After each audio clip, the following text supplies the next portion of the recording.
So Jeff, at Beyond Barriers, we do a lot. We reach out. We do a lot of different things, whether it's live streaming podcasts to interviewing a variety of folks, putting on educational forums, if you will. We speak to different organizations about why people join the movement, etc. If someone were to come to you right now and say, hey, you know what, I've been living this life for X amount of years, I see what you guys are doing, I love what you guys are doing, I'm ready to make that transition out of that life into something new, what would you recommend, not only to that person, but let's say they're married, or if they're close to their family, how would you uh, or what would you recommend to them, and maybe even to their family?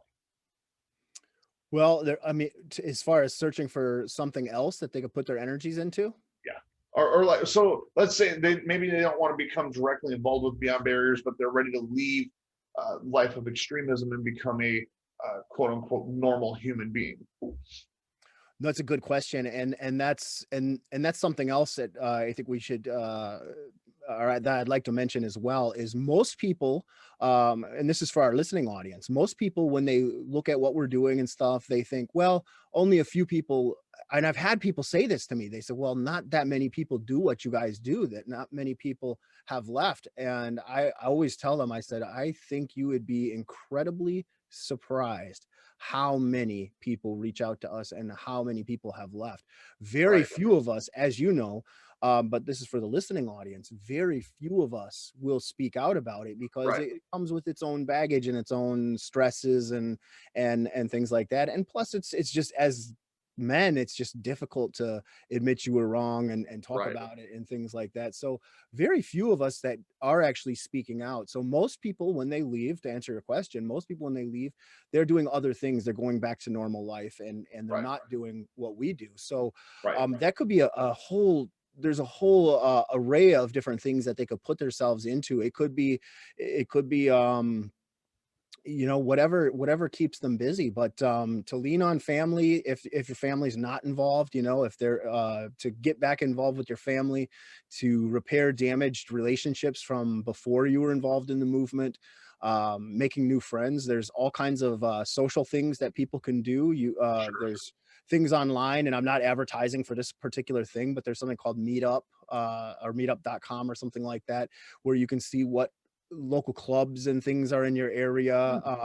For example, they have, excuse me, like here in Detroit, they have things where you could go to different language classes, like a French Oh, meetup wow. or a Spanish meetup, Okay. all different things. Or you could have Sure. go join a karate class, or things like that. There's all different things where you can go out there and meet people. You could join a church, or get back involved in whatever your preferred religion is. Sure. They have different networks and supports and things like that. So putting your energy towards something that's positive. A person could volunteer and go help feed the Right. homeless, or things like that too. There's so many things a person could volunteer for. Um, there's a million different things you could do besides being involved in the movement, and you will make new friends, you'll make new Absolutely. connections, and it's not, your life isn't over. You're not I know a lot of people like to focus on the negative aspects, and a lot of the people that reach out to us will say, well, do people really forgive you? Do people really let you move on and stuff? And the answer to that is yes. Of Yes. course, there's always those I'm trying to think of a better word for a-holes, so I'm not cussing on, but I We'll, said there's we'll, we'll always call them negative, Klingons. yeah, there's negative, just bad, just crappy people. There's Absolutely. those people out there that say, you know, once a Nazi, always a Nazi, Ugh, or and you know what I've found with just knowing people and in general, usually those people that are that negative, that don't want to look at somebody for who they are today right. instead of what they were in the past, are not very happy people, and they have Sure. pretty sad lives, so instead of being angry at those type of people, I almost feel like pity for them, like feel sorry for them, because Sure.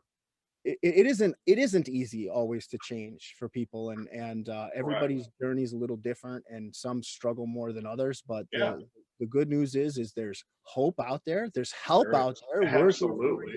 And the world is really, a good place. There's a lot of positive things you can do. How about you? What would you suggest for people? You know, not just for the individual, but this is speaking directly to the families and to the loved ones of the individual or individuals leaving a life of extremism.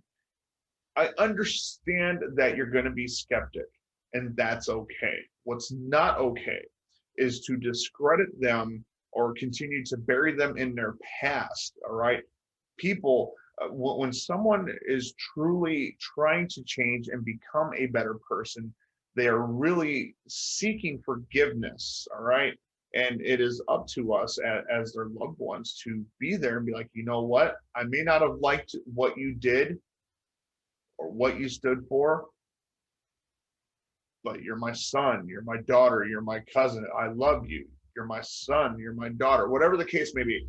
I probably said that twice, and I'm sorry, but the fact of the matter is show some compassion, show some love, and no, it's not easy. They're going to struggle, right? But reassure them, hey, I'm here. And one thing I definitely want to, Jeff, you hit on a topic uh, that more especially for men, it's hard for us to reach out when we need help. All right, and I am a very, very strong advocate for mental health resources. All right, in fact, for our listening audience, if you visit our website www.beyondbarriersusa.org. You can find my contact info as the outreach coordinator for Beyond Barriers. Please email me, and I will do my best to help you find resources in your community for mental health issues and general health issues as well.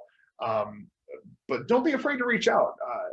I have no embarrassment or shame in admitting that I've been seeing a counselor for a multitude of years, and I can say with 100% certainty I would not be sitting in this situation talking to you guys had it not been for my counselors. It has been a blessing in disguise. It really has. And and if you don't want to talk to a counselor, there are those of us who have lived the life of extremism, and we have ears we're willing to listen in to help you walk through this transition in this journey. Even if it wasn't the same exact walk of life that we lived, you know what? We still understand extremism better than anybody who's only read about it because we lived it. We get it. So reach out. It's okay. That's what we're here for, man. Well said. Really well said.